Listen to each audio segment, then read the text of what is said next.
Bonjour à tous et bienvenue dans ce nouvel épisode du podcast. Aujourd'hui, j'accueille Gaëlle. Gaëlle, une collègue entrepreneur que j'ai rencontrée dans le M67, un mastermind de grosses têtes. Et je suis trop contente que tu sois avec nous aujourd'hui parce qu'il n'y a que des business intéressants. Enfin, j'ai eu énormément de contacts et d'invités grâce à quasiment tous les épisodes du podcast Minceur, d'ailleurs, sont avec des invités du M67. Donc maintenant, aujourd'hui, c'est Gaëlle qu'on accueille et je vais te laisser te présenter. Heu, Si tu peux nous dire un peu, ben voilà, c'est quoi, ton taf, ton entreprise, ta mission, c'est quoi tout ça? Et après j'annoncerai notre petit thème. Yes, merci Marine pour l'invitation. Je m'appelle Gaëlle, j'ai 37 ans, j'habite en région nantaise et je suis coach en relations amoureuses. Donc, j'ai vraiment commencé, par, aider les femmes, entre voilà, 30 et 50 ans à peu près à sortir de leur schéma, amoureux qu'elles ont tendance à répéter et donc à rencontrer, une personne qui leur correspond. Et puis, voilà, j'ai commencé aussi à parler de ruptures amoureuses parce que, bah, les ruptures amoureuses ont un fort impact aussi, sur, la suite. C'est vrai que des ruptures pas digérées, bah, voilà, on se ferme, enfin bon, voilà, il se passe ça a un impact, dont il faut parler et puis, là, petit à petit, je me dirige, vers, vraiment la qualité de la relation. En fait, moi, ce que j'ai vraiment envie de faire dans l'absolu, c'est, comment trouver l'équilibre entre mes besoins et les besoins de l'autre. Comment, ouais, construire cet équilibre-là, Mmh. aimer l'autre sans s'oublier, en fait et penser à soi sans être, égoïste, non plus. J'ai beaucoup de gens dans ma communauté qui ont peur de perdre leur liberté quand elles sont en couple. Donc voilà, tout ça là, ces notions d'équilibre, c'est ce qui me passionne et j'ai commencé ce métier-là. Alors c'est un métier de reconversion, je passe, tous les détails, mais j'ai lancé ma chaîne YouTube, Viens on s'aime en juin 2018 Ouais. et voilà, donc ça je tiens le bon bout depuis et c'est parti pour durer puisque, ça me plaît, ça marche bien, donc on a tous les feux au vert pour que Ouais, ça continue. décolle. Un moment quand même. Ouais, félicitations à toi pour tout ce que tu as créé et l'ampleur que ça a pris sur Facebook, pas sur Facebook, sur Insta, sur YouTube. Bravo à toi. Alors Ouais. aujourd'hui, justement, on va parler de la rupture, parce qu'on a, sur ce podcast et dans l'académie, Goddess Révolution, on vous retrouve aussi dans un module, les filles, par rapport à pour moi, c'était important de bien souligner que se nourrir, ça passe pas que par l'alimentation, ça passe par énormément de choses dans la vie, se nourrir. Mais là, on va parler du plan au niveau relationnel, au niveau social. Donc et pour moi, donc on a déjà enregistré un premier épisode avec Brenda Boukri sur justement comment se nourrir autrement grâce aux relations, donc à la relation de couple, on entend par contre. Et avec toi, j'avais envie d'aborder, la thématique de la rupture parce que là, tu viens de souligner un fait très important, à savoir quand on a une rupture qui est pas digérée, mais du coup, ça va avoir un impact et probablement sur les prochaines relations à venir. Donc avant de démarrer peut-être sur ce truc-là, moi, la première question qui me vient, c'est que finalement, en termes de rupture, il y a 3 possibilités. Enfin, ou alors peut-être qu'il y en a plus, tu me diras. Soit on se fait jeter, soit on jette l'autre, soit finalement, c'est un genre de commun accord et puis les gens se séparent comme ça. C'est ça Oui, ou bah, effectivement, c'est les schémas classiques. Après, je pense qu'il peut y avoir plein de variantes, mais oui, c'est les trois options, clés, voilà, ouais. Donc toi, en fait, tu accompagnes par rapport à quoi vis-à-vis de la rupture? C'est des femmes qui ont mal vécu la rupture ou c'est des femmes qui ont du mal à rompre? Et ben, moi, là où je les accompagne, en tout cas à travers le programme que j'ai créé spécifiquement, pour ça, parce qu'après, sur ma chaîne, on trouve des vidéos pour un peu Mmh. tous les cas de figure, avec, différents, niveaux de profondeur. Mais en tout cas, le programme vraiment que j'ai créé, c'est pour quand la rupture a eu lieu Mmh. et moi je les prends après pour s'en remettre. Voilà et cette rupture, qu'elle soit subie ou choisie. Parce D'accord. que, alors c'est évident pour tout le monde que quand on subit une rupture, on est, au fond du trou. Alors ça peut être une libération, aussi, mais la plupart des gens le vivent quand même, mal. Mmh. Mais quand on choisit une rupture, il y a comme un truc, d'interdiction de souffrir parce qu'on n'est pas celui qui est, en galère. Alors qu'il y a plein d'enjeux et non, ça nous met mal aussi et c'est OK d'être mal, quand on est celui qui a choisi la rupture. C'est OK d'être triste. Ça ne veut pas dire qu'on regrette, quand on est triste, cette rupture qu'on a choisie. C'est une émotion, c'est normal d'être triste quand il y a la fin de quelque chose, qu'on le Mmh. subisse ou qu'on le choisisse. Donc voilà, moi je m'adresse à celles et ceux, hein, parce que Ouais. évidemment, on accueille les hommes avec grande joie aussi, même si j'ai un public cible de femmes. Ben, je les aide vraiment à se remettre après. Mmh. J'ai une Et c'est là question que je pour cueille les gens. ouais, très bien. J'ai une question en fait, pour celles qui, peut-être, vivent parce que celles qui vont nous écouter, moi aussi, c'est quasiment que des femmes. Pour celles qui vivent une relation difficile et qui se posent des questions sur: «Est-ce que c'est la fin?» parce que c'est souvent, on se demande: «Est-ce que je suis allée au bout de l'histoire?»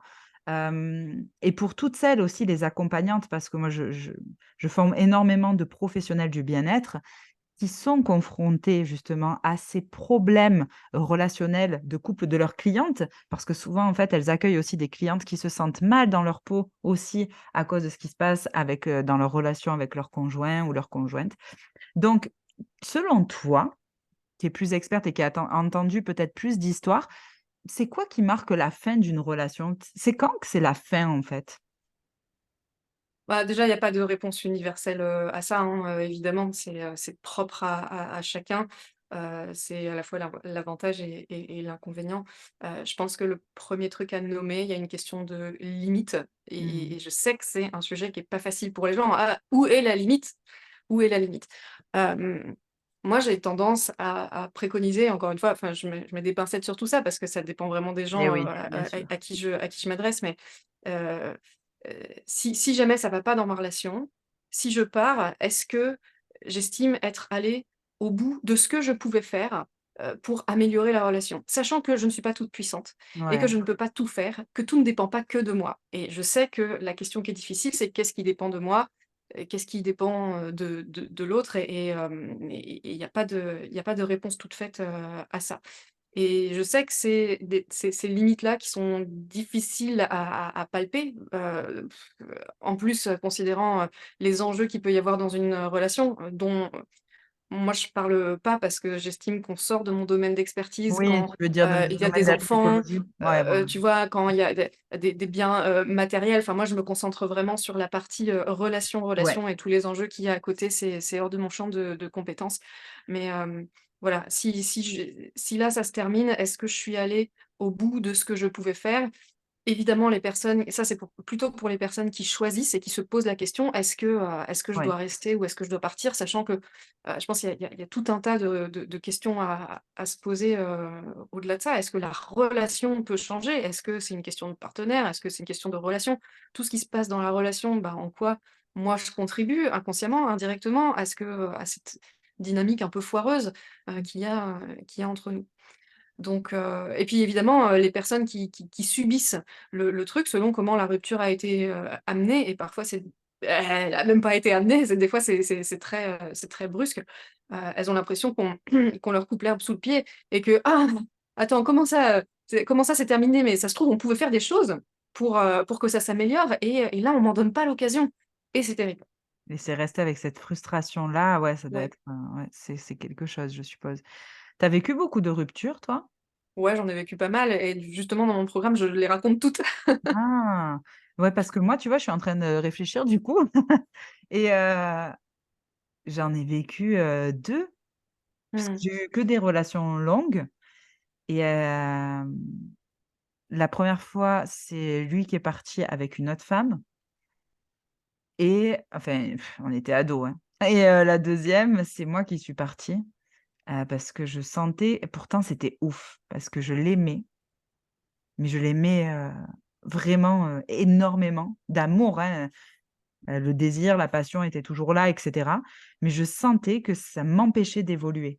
Mmh. Je sentais qu'on n'était plus sur la même longueur d'onde et que et je l'ai aimé longtemps après encore, hein, même en rencontrant, mon mari d'aujourd'hui d'ailleurs. Il y a eu encore ce truc et cet amour qui s'est transformé avec le temps, parce que c'est plus de l'amour passionnel et avec du désir et cetera. Mais c'est quelqu'un qui compte toujours énormément pour moi. Mais, c'est vrai que quand on quitte aussi, ça m'a fait repenser à ça, quand on quitte en aimant, waouh, c'est quelque chose aussi, enfin et donc tu disais tout à l'heure que, finalement, il y a peut-être dans ton programme, tu détailles aussi les étapes pour se remettre d'une rupture. Si tu veux nous dire, un peu quelques mots sur ça? Ouais, ouais, ouais. Bah, déjà, c'est pour juste pour rebondir rapidement sur ce que tu as Mmh. dit, c'est vrai qu'on peut continuer à aimer une personne au-delà de la relation. C'est Mmh. vrai que c'est pas un paradigme qui est super, fréquent, Défini? mais l'amour et la relation, c'est vraiment des choses différentes. Au-delà du fait que des fois, la séparation est un acte d'amour pour soi, acte d'amour pour l'autre, si on voit que, bah, effectivement, on n'a pas la même vision des choses et ça n'empêche pas d'avoir de l'amour, mais en termes de relations, en termes de projets, hop, finalement, on se rendrait pas vraiment service que de rester, ensemble. Donc malgré l'amour qu'il y a entre nous, bah, c'est mieux de faire, chemin séparés et peut-être de réinventer notre relation derrière si c'est une personne qu'on a envie de garder dans notre vie. Ouais, Hem et ouais, moi, les grandes étapes, que j'estime, nécessaires, en fait, voilà, quand il y a une rupture, ce qui est difficile, c'est que il y a tout d'un coup, qui arrive, tout est mélangé, toutes les émotions, le passé, le présent, l'après, les peurs du futur, tout ça et donc c'est un merdier, pas possible et il faut, pour moi, séquencer, structurer les choses pour pouvoir, ouais, j'ai envie de dire faire les choses dans l'ordre ouais. parce que Mmh. j'estime qu'il y en a un et moi, celui que j'ai donné dans mon programme, c'est d'abord on commence par s'accueillir, dans ce qu'on ressent, qu'on a souvent envie de fuir et qu'on peut avoir envie de fuir notamment, par de la nourriture, même si ça peut aussi nous couper, l'appétit. Mmh. Mais, c'est d'abord s'accueillir et accueillir toutes les émotions qui arrivent à ce moment-là. Toutes les angoisses, les regrets, la culpabilité, la tristesse, la colère aussi, «Ah mais il s'est foutu de ma gueule, il aurait pu me prévenir» et puis si la personne a provoqué une infidélité, enfin, en fait, il y a tout. La nouvelle, en fait, c'est une espèce de cataclysme, on est complètement submergé, on est et c'est la confusion générale. D'un coup, on ne sait plus comment on s'appelle, on est complètement, projeté, hors de nous, on est plus maître de nos propres, moyens et pour moi, la première étape, c'est justement de revenir dans son corps, Mmh. et de poser toutes ces émotions-là. Après, on verra, ce qu'on fait, la peur de finir seul, tout ça, mais on commence par l'accueillir déjà, mais on va pas trouver des solutions maintenant à tous les problèmes que d'un coup on a. Donc ouais, déjà, s'accueillir, prendre soin de soi aussi. Ouais. J'ai une grande étape, auto-empathie, c'est faire preuve d'empathie envers soi-même. Et là, j'en parle moi, avec l'approche de la communication non violente, c'est-à-dire, nommer avec exactitude, pardon, les sentiments, les besoins et puis se reconnecter à soi, en fait. Donc voilà, ça c'est toute la partie d'abord j'accueille, ce qui est là, même si c'est difficile parce que en fait, souvent ce qui est là, bah, c'est très inconfortable et douloureux. On a envie de tout sauf de l'accueillir, justement. Ouais, ouais, ouais. Mais quand on est dans cette démarche-là, qui est légitime dans le sens où en tant qu'humain, soit on va vers le plaisir, soit on fuit la douleur. Donc de toute façon, c'est normal de pas vouloir être dans un endroit de douleur, mais ce qui est clé pour moi à comprendre, c'est que, ben, on ne pourra pas y couper, en fait et que plus on refuse la douleur qu'on est en train de vivre, plus en fait, malgré soi, on l'augmente. C'est dommage. Donc ça la j'aime beaucoup cette phrase: «La porte de sortie est à travers», de vraiment ressentir ses émotions, truc super contre-intuitif quand elles sont, difficiles, mais c'est par là que ça passe et Et plus une on fois les que c'est évite. sorti, ça fait du bien. Voilà. Ouais, c'est ça et en fait, même si pleurer c'est difficile, bah, ça soulage. Et c'est important d'avoir accès, à ça. C'est Donc clair. d'abord, voilà, je passe un peu de temps parce qu'en fait, c'est le truc, c'est l'étape la plus dense, c'est quand il y a toutes ces émotions par lesquelles on est submergé et puis, après on laisse l'étape, enfin, ce que moi j'ai nommé comme la deuxième étape, c'est laisser partir. Là, c'est OK, éprouver la perte, c'est peut-être pas une étape sexy, mais c'est voilà, de toute façon, l'autre, il est parti, et à un moment, on s'en rend compte, en fait, parce qu'au début, on s'en rend pas vraiment compte. Ouais, c'est On ça. a peur, les 1 jours, on se dit: «Waouh, OK, On est je dans le peux pas envoyer déni. un message».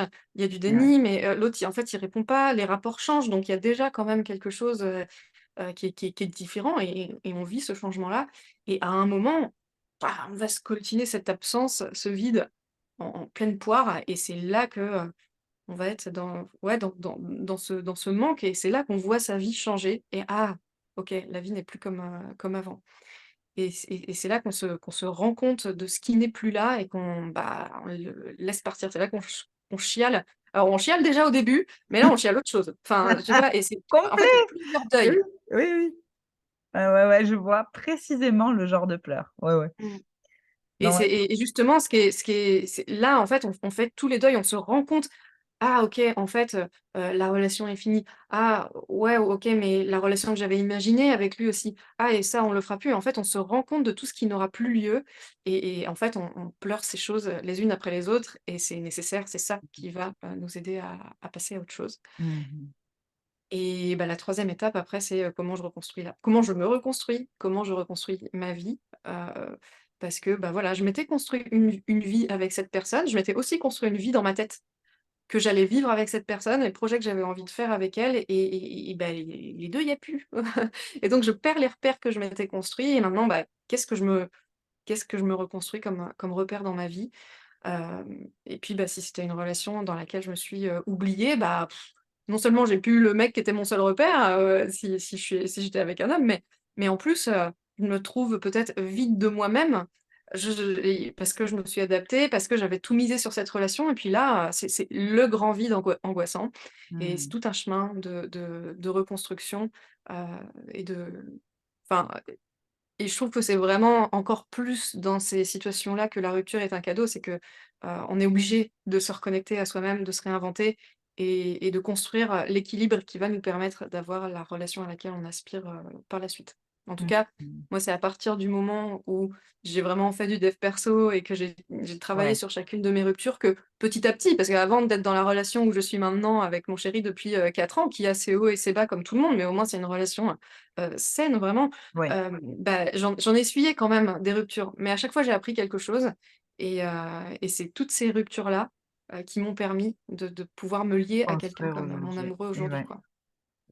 Et comment est-ce que parce que je suppose, il y a plusieurs questions là qui me viennent, mais que tu as été confrontée à des personnalités aussi avec une grosse dépendance affective, qui avaient vraiment, sûrement, probablement beaucoup de mal, en fait, à se détacher et à laisser partir l'autre.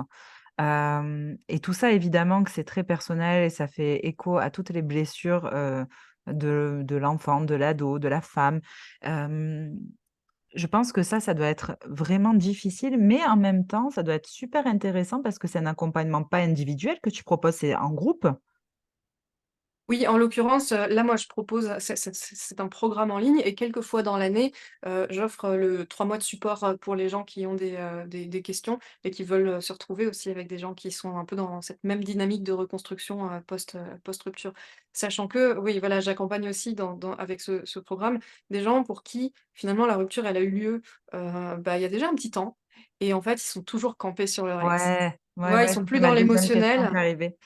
Ouais, j'entends. En fait, donc je trouve ça génial qu'il y ait ce truc de groupe aussi où tu te sens pas seul, parce que justement, tu te sens tellement seul au monde quand tu romps, quand il y a quelque chose qui se coupe avec l'autre. On dirait qu'il y avait que lui, que ton monde tournait autour de cette personne-là, parce que comme tu disais, les projets, les projections, toute la routine, tout était avec cette personne-là et du jour au lendemain, tu as vraiment ce sentiment de solitude très intense. Ah, je c'est ouf parce que j'ai pas beaucoup rompu dans ma vie, mais en gros, je m'en rappelle tellement parce que moi, chez moi, la blessure d'abandon, c'est une des plus fortes que j'ai et du coup, c'est pour ça que ça m'a marquée de ouf et de reparler de tout ça, je peux avoir de l'empathie, je peux comprendre, en fait, les personnes aussi qui passent, potentiellement par là et alors la question que je voulais te poser aussi, c'est comment est-ce qu'on voit qu'une personne, donc c'est ce que tu viens de dire, en fait, elle est pas allée au bout de son process de guérison au niveau de la rupture. Mmh. C'est une question qui peut être assez, complexe parce que pour l'avoir vécu, on s'en rend pas forcément toujours compte. Tout seul, c'est Heu, clair. Mais toi, de ton point de vue de coach, du coup, je pense que tu arrives à le voir quand quelqu'un, est encore Bah, bloqué plus peut-être plus ou quelque m part. plus ou moins, parce que justement des fois c'est un petit peu caché et je dis ça pour l'avoir vécu. Alors, je dis ça aussi parce que moi je faisais pas de dev perso, à cette époque-là, donc j'avais moins de clés pour vraiment Ouais, m'en rendre compte. Mais, bah, voilà, quelque chose qui aurait pu me mettre, qui pouvait me mettre la puce à l'oreille, ce qui m'a pas empêché de rencontrer d'autres gens, mais bon, ça se passait quand même, mal, donc quel était quand même l'impact de cette rupture sur les relations, suivantes? Bah, voilà, j'ai rompu et moi aussi j'ai une blessure d'abandon qui est forte et on avait terminé un peu sur une mauvaise note avec ce partenaire, qui m'avait vraiment laissé une sensation de vide, même après la rupture où on avait arrêté de se parler. On prenait des nouvelles et à un moment, on avait arrêté de se parler. Il avait refusé de me revoir alors qu'on se parlait, je croyais que c'était cool et c'est à ce moment-là, moi, que j'ai eu une sensation de vide, très, très, très, très intense. d'accord. Et et je suis restée là-dessus, pendant des années, après et juste, enfin pour l'anecdote, un jour j'ai été malade et en fait, il l'a appris et il m'a appelée. Et je me suis dit: «Waouh, OK, ça fait genre trop longtemps que je voulais qu'on ait que je voulais qu'on se rappelle et que je voulais qu'on se recontacte» et j'ai tellement pleuré après cette conversation parce que ça venait me mettre à jour Mmh. le truc qui est la note, de vide sur laquelle, j'étais restée et j'ai senti à ce moment-là qu'il y a quelque chose qui se libérait, 7 ans après, tu vois? Donc Waouh, ouais. mais sinon en fait, bah, par exemple, il y a un truc qui est assez, évident, il y a pas besoin d'être coach pour s'en rendre compte, mais les personnes qui se disent: «Mais je je trouverai jamais aussi bien que mon ex». Mmh. Qui idéalisent toujours leur pe le la personne avec qui ils ont été. Oh, je ne reconnaîtrai jamais un amour, j'ai peur de ne jamais revivre un amour aussi fort Mmh. et ça, bah, voilà, ça nous alerte aussi et sachant que, bon, là, la personne fait directement allusion, à son ex, mais voilà, comment s'en rendre compte? Et bah, si à partir d'une rupture, on voit que depuis une rupture, en fait, ça va pas. Bah, c'est un indicateur comme quoi il y a peut-être des choses, des parties de moi qui se sont fermées, des parties de moi qui se protègent, qui ont peur, de se remettre en relation parce qu'elles ont peur que ça finisse aussi mal, que cette rupture de laquelle elles sont finalement il y a une partie d'elles qui est toujours pas vraiment remise. Donc voilà, il y a plein de choses à observer. Ce qui est Oh, intéressant, voilà, c'est d'observer les schémas dans lesquels on rentre après une rupture. très intéressant, de voir en fait, bah, encore une fois, comme tu le dis très bien, chaque personne est unique, chaque personne son histoire, son bagage. D'un coup, tu viens alchimiser tout ça avec une autre personne et encore pour les gens qui sont juste en couple, enfin juste 2, parce que imaginons pour les gens qui sont libres, enfin bon, et là on parle Oui, juste bah, de ça c'est ça encore c'est un autre encore autre sujet, chose. mais c'est Polyamour, vrai. c'est polyrupture aussi, donc faut pouvoir encaisser. C'est clair, polyrupture, tu es au fond du trou, plus, plus, Mmh. plus.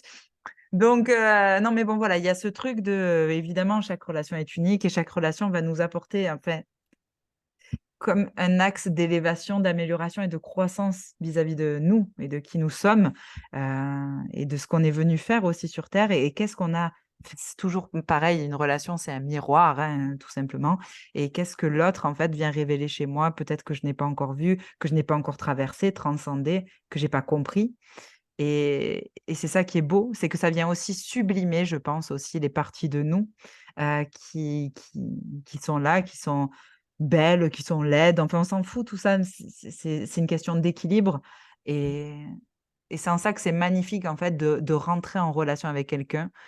Mais les relations finalement, pas que de couple aussi, hein, des relations tout court, parce que même des ruptures, je suppose qu'il y en a qui les vivent, des ruptures amicales. Bien Des sûr. ruptures avec leur famille.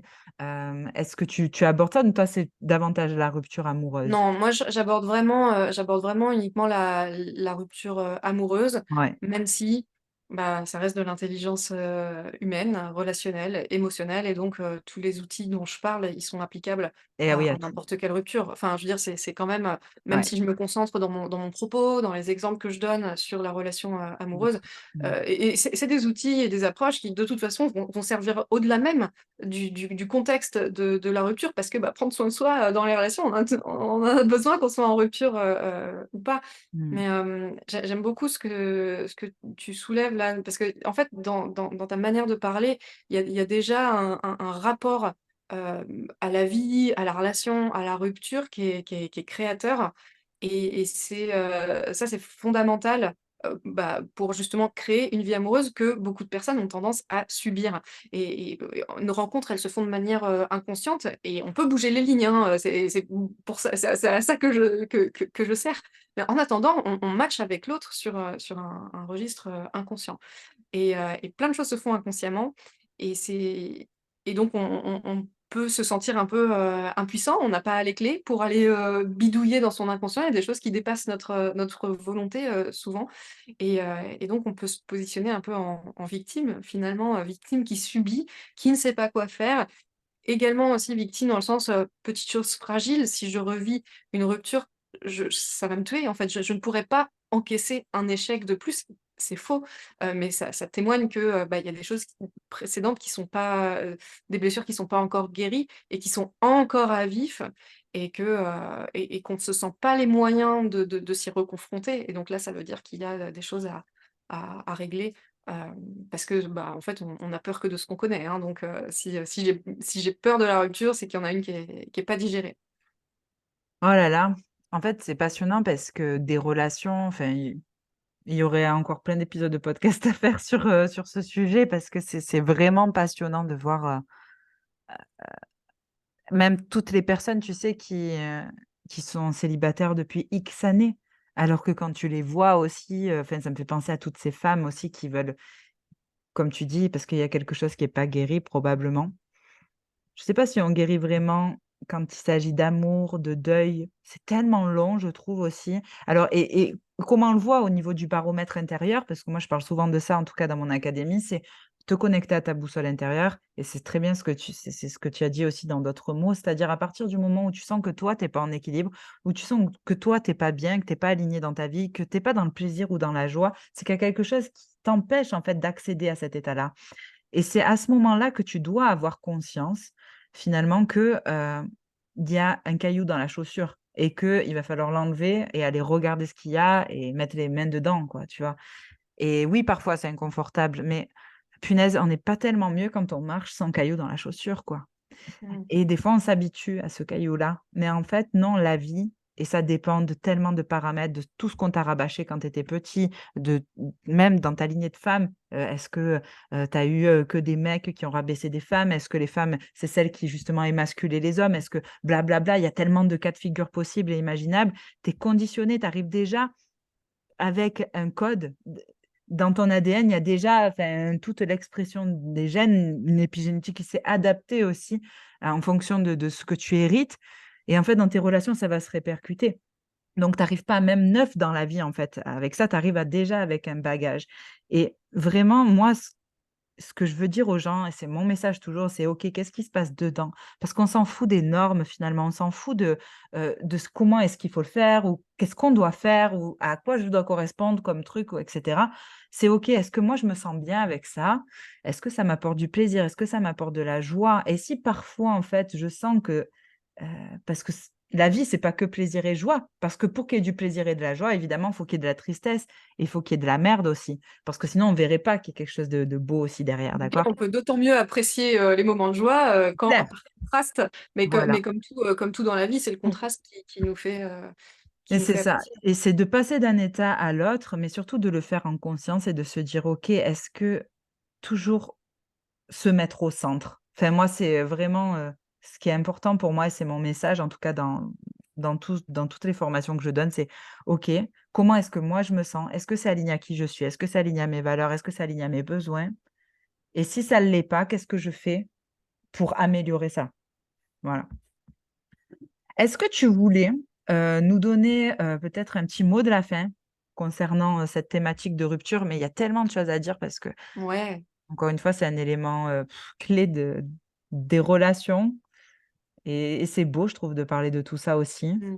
et de démystifier ou de lever le voile ou tous ces non-dits, tous ces trucs lourds autour de la rupture, alors que non, comme tu disais, la rupture peut être un cadeau. Est-ce que tu Ouais. voulais rajouter quelque chose?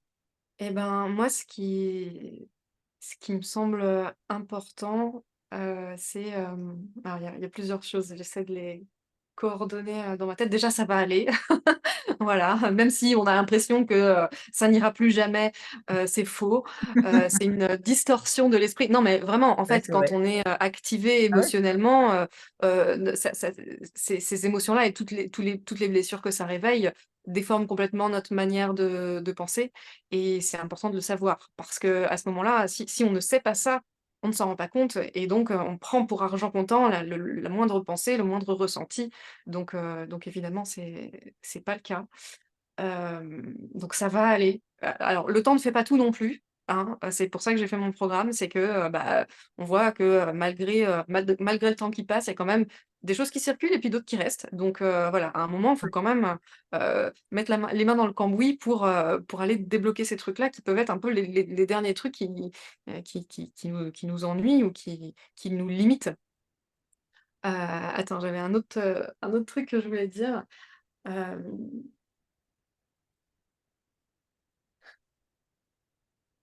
je l'ai perdu. Bon, en tout cas, Parce qu'il ça y en va a il y en aller, il y en les a gars. plein qui m'ont Ouais, fusé, oui, mais c'est qui trop m'ont fusé comme intéressant. ça. C'est vraiment intéressant ce passage-là. Mais voilà, ne pas prendre pour argent comptant ce qu'on pense et malgré justement ces pensées qu'on peut avoir: Mais comment ça toutes les inquiétudes qu'on a par rapport au futur: Mais comment ça va se passer? Mais est-ce que je vais retrouver quelqu'un? Est-ce que, tout heu, est-ce reconstruire. que est-ce que je vais réussir à m'en remettre? Enfin et toutes ces questions-là, c'est des questions légitimes. C'est pas le moment d'y répondre. Quand on est en plein dedans. C'est en fait, on s'inquiète et tout, mais on n'a pas notre cerveau quand on est activé, émotionnellement et c'est pas la peine de chercher des réponses à ces solutions-là. C'est pour ça que même si c'est à ces questions-là, pardon, c'est pour ça que même si c'est difficile, et qu'on a envie de tout sauf de ça, la première étape, c'est vraiment d'en chier et d'accepter d'aller mal. Parce qu'en fait, sans passer par cette étape-là, on ne fait que repousser son bien-être.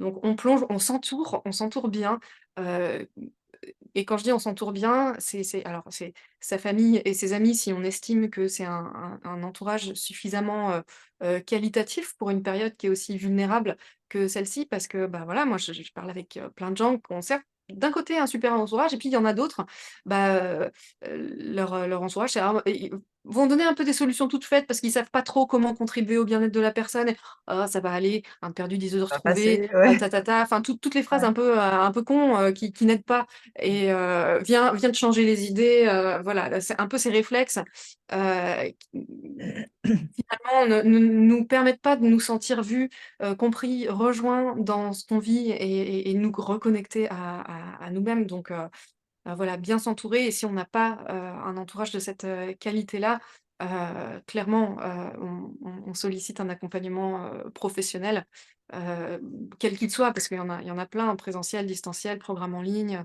groupe, peu importe, pourvu qu'on ait des repères solides parce que c'est une période dans laquelle on est paumé, voilà Ouais. et on va chercher nos repères un petit peu partout, des repères souvent qu'on doit réinventer et c'est pas facile. Donc déjà, on est dans un truc qui est pas facile à vivre émotionnellement et en plus, on est amené à faire une reconstruction qui est elle aussi pas super facile.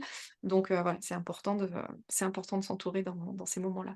Mmh. Merci Gaëlle. Au top. On te retrouve où du coup? Dis-nous?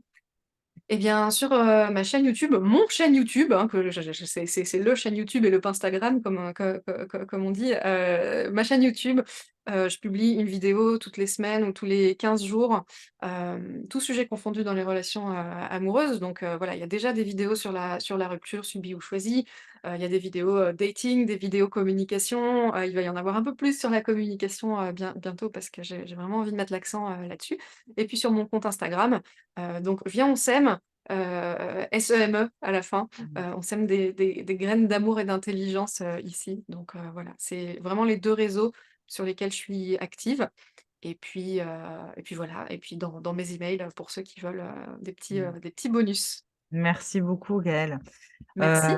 merci et puis on se dit à tout bientôt. Yes. Bisous.